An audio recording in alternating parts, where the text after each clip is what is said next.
अस्सलाम वालेकुम, मेरा नाम है नैयर अब्बास और आप देख रहे हैं डीके मैथमेटिक्स। आज हम फाइंड करेंगे जी लिमिट ट्रिग्नोमेट्रिक फंक्शंस की। तो सबसे पहला जो हमारा क्वेश्चन है वो है limit x approaches to 2 sine into 1 over x minus 1 over 2। ठीक है, इसकी हमने लिमिट को फाइंड करना है। तो हम जानते हैं लिमिट की जो प्रॉपर्टी होती है, लिमिट सबके साथ जाके मल्टीप्लाई हो जाएगी अलग-अलग। तो ये होगा sine into limit x approaches to 2 1 over x minus limit x approaches to 2 1 over 2। ठीक है, तो ये होगा साइन, जब हम लिमिट को इंसर्ट करेंगे तो x के साथ रिप्लेस होगी 1 ओवर 2 माइनस, ये कांस्टेंट है, इस पे लिमिट का कोई असर नहीं होगा, सेम कांस्टेंट ही आएगा। तो 1 ओवर 2 माइनस 1 ओवर 2, क्या आंसर आया इसका? साइन 0। तो साइन 0 की वैल्यू क्या होती है? 0, और यही बेसिकली हमारा आंसर है। अगर हम बात करें क्वेश्चन नंबर 48 की, तो वो है limit x approaches to negative pi by 6 square root 1 plus cos into pi cosecant x। तो लिमिट को अप्लाई करेंगे, लिमिट की प्रॉपर्टी को यूज करेंगे, तो ये क्या होगा? लिमिट 1 है तो यहां पर x तो है ही नहीं, इसको सिंपल 1 रहने दें, तो ये हो जाएगी limit x approaches to negative pi by 6 और ये हो जाएगा cos into pi cosecant x। ठीक है, तो अगर हम लिमिट को इंसर्ट करें यहां पे तो क्या होगा? 1 प्लस cos ये पाई और कोसिकेंट सेम आएगा, और x को रिप्लेस करेंगे तो ये क्या आएगा? Negative pi by 6। तो कोसिकेंट बेसिकली किसका उलट होता है? ये साइन का उलट होता है। तो साइन 30 की वैल्यू क्या होती है? ये पाई बाई 6 30 ही होता है ना, पाई बाई 6। इसको 180 करें ओवर 6 करें तो क्या होता है? 30। तो साइन 30 जो होता है उसकी वैल्यू क्या होती है? साइन 30 की वैल्यू हमारे पास होती है, वो होती है 1 ओवर 2। तो यहां पर हमारे पास कोसिकेंट है, तो मीन टू से कोसिकेंट 30 की वैल्यू होगी 2, और ये नेगेटिव है, तो चौथे क्वाड्रेंट में अगर हम इसको उल्टा रोटेट करवाएंगे, इस तरफ से रोटेट करवाएंगे, तो भी यहां पर कोसिकेंट और साइन नेगेटिव होते हैं, तो ये नेगेटिव आ जाएगी। मीन टू से 1 प्लस कॉस इंटू पाई। ठीक है ना, इसका आंसर क्या आएगा? इसका आंसर हमारे पास आएगा -2। ठीक है, तो अगर हम इसको लिखें तो 1 प्लस कॉस इंटू -2 पाई बन जाएगा। ये उसके साथ मल्टीप्लाई होगा, क्या होगा? -2 पाई। तो कॉस जो है ये नेगेटिव को बाहर नहीं निकालेगा, और 2 पाई, कॉस 2 पाई की वैल्यू कितनी होती है? कॉस 2 पाई की जो वैल्यू होती है वो 1 होती है basically. 1 plus 1 which is equal to square root 2, और यही बेसिकली हमारा आंसर है। अगर बात करते हैं क्वेश्चन नंबर 49 की, तो वो है limit theta approaches to pi by 6 sine theta minus 1 by 2 over theta minus pi by 6।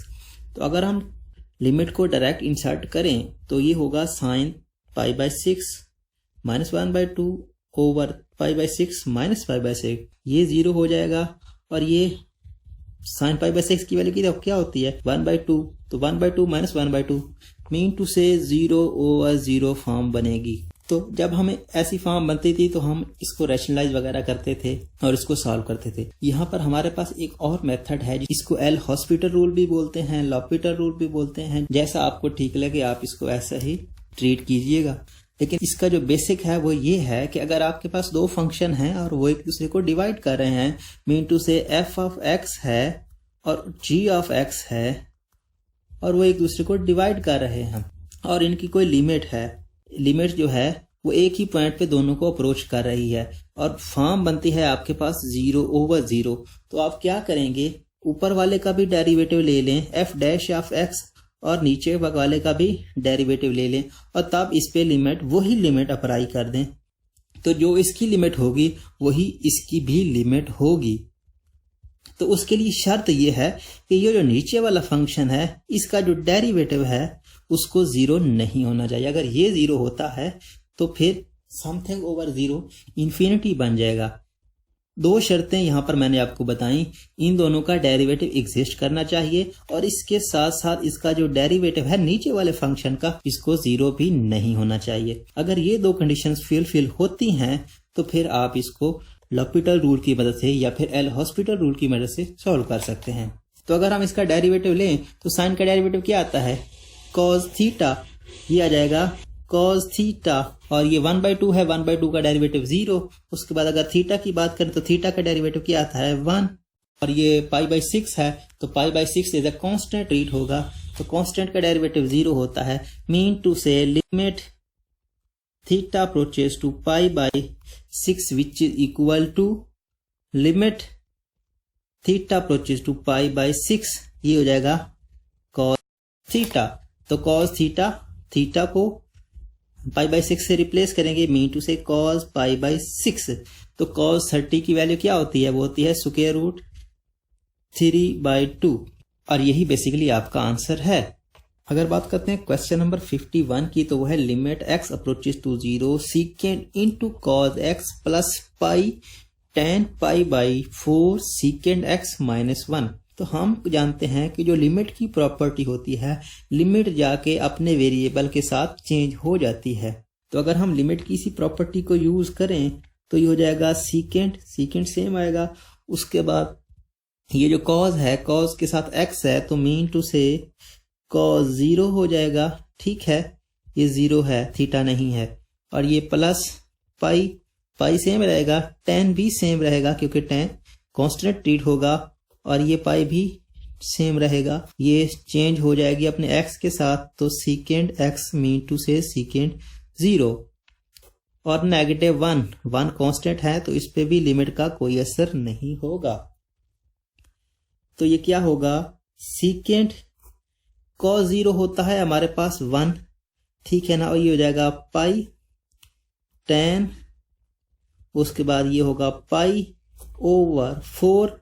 सीकेंड होता है बेसिकली cos का उलट, तो cos 0 1 होता है तो सीकेंड 0 भी 1 ही होता है। तो आप इसको 1 लिखें या फिर ना लिखें, आपकी मर्जी है। उसके बाद -1, तो ये -1 और +1 आपस में कैंसिल हो गए और tan π/4 आ गया। तो tan π/4 मीन टू से tan 45 हमारे पास क्या होता है, ये होता है हमारे पास 1 के इक्वल। तो इसको हम लिख सकते हैं सीकेंड इंटू पाई tan 45, ठीक है, या फिर आप इसको π/4 ही रहने दें।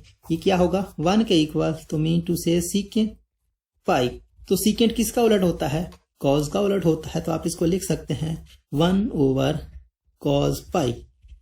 तो कॉज पाई की जो बेसिकली वैल्यू होती है वो होती है -1, 1 over -1 which is equal to -1, और यही बेसिकली आपका आंसर होगा। अगर बात करें क्वेश्चन नंबर 52 की, तो वह है limit x approaches to 0 sine into pi plus tan x over tan x -2 secant x। तो अगर हम लिमिट की प्रॉपर्टी को यूज करें और x के साथ 0 को रिप्लेस करें तो क्या होगा, sine into pi plus tan 0 over tan 0 -2 सीकेंड 0, ठीक है। tan 0 हमारे पास 0 होता है और ये भी 0 हो जाएगा, तो पाई प्लस 0 मीन टू से साइन पाई रह गया ऊपर, नीचे ये 0, और सीकेंड 0 जो होता है ये 1 के इक्वल होता है, तो मीन टू से -2, ठीक है, -2, ये -2 हो गया, ये 0 और ये भी 0, पाई ओवर -2।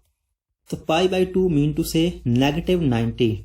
तो π/2 की वैल्यू आपके पास क्या आती है, 1 आती है, और साइन जो है नेगेटिव को बाहर निकालता है, मीन टू से -1, और यही बेसिकली आपका आंसर होगा। अगर बात करते हैं क्वेश्चन नंबर 53 की, तो वो है limit t approaches to 0 tan into 1 minus sine t over t। तो अगर हम लिमिट को यूज करें तो ये होगा tan into 1 minus limit t approaches to 0, ये हो जाएगा साइन t ओवर t, ठीक है।